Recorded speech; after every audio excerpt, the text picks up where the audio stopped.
Well, ladies and gentlemen, I'd like to introduce you to the new iPUFF, which has been developed by Mediplas in Malaysia. This new product is actually a handheld NeoPuff, which many of you will be familiar with. I have next to me a NeoGuard, which is similar to the NeoPuff.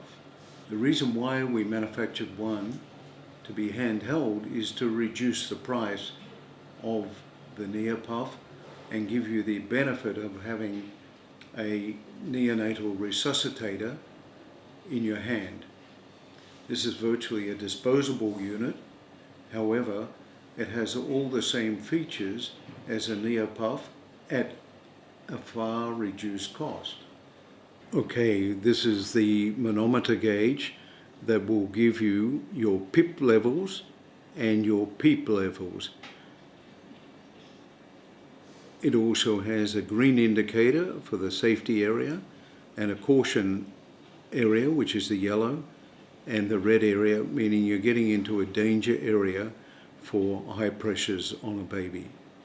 We have a manometer, which we have on the NeoPuff, NeoGuard. We have a PEEP setting, and we have a blow-off valve.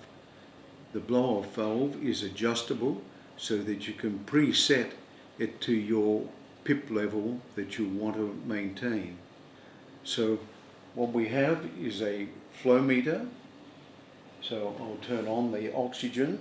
We set the flow meter to 8 liters of gas flow, which is coming down from our flow meter nipple, down our tubing to the iPUFF.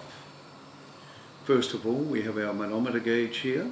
So to be able to set your PEEP and PIP pressures, we include this fitting here. So at the moment I'm set for 30 centimeters of water pressure, and I've got a PEEP of 5.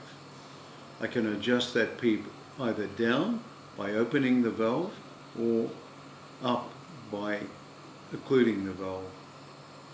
On the top we have a blow-off valve. I've preset that at 30 centimeters of water pressure, or I can unwind this and set it to 20 or whatever. And each time I do that, I need to check here by occluding the hole on the PEEP valve.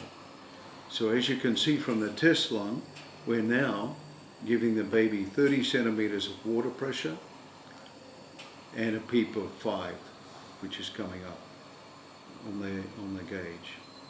So we push down, you can see the lung inflating, but we're holding 5 centimeters of water pressure in that test lung.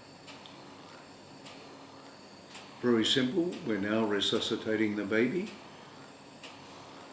And once the doctor has set, or the operator has set his pressures and flows, he can then take off the test lung and put on maybe a silicone donor mask, and he is ready for resuscitation.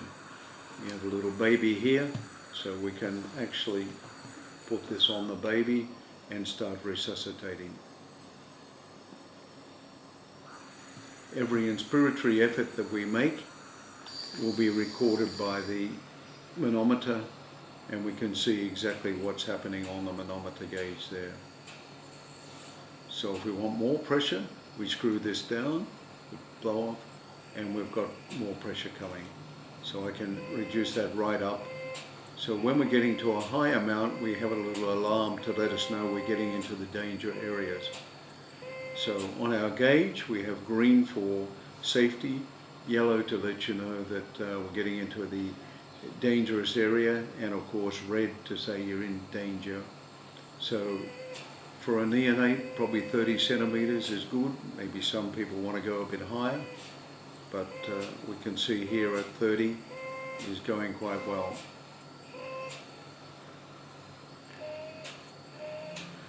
This is identical to what you're getting out of what we have here as the NeoGuard, but identical to the NeoPuff. The only big difference is we have a blow-off valve and not a bleed valve here. A bleed valve is just a small hole letting air out. If by some reason somebody increases his pressure right up to 15, you'll see here, it'll go right up if we've got that pressure set high. But if we release that pressure, we can have it going off at say 30, and that's as far as it will go. So we can preset our PUFF pressures. If we didn't have the blow off and we're relying on a bleed, that would go to 70, 80 centimeters of water pressure. And what could happen is the only thing that's going to be elastic in it all is the baby's lung, and you could get a pneumothorax.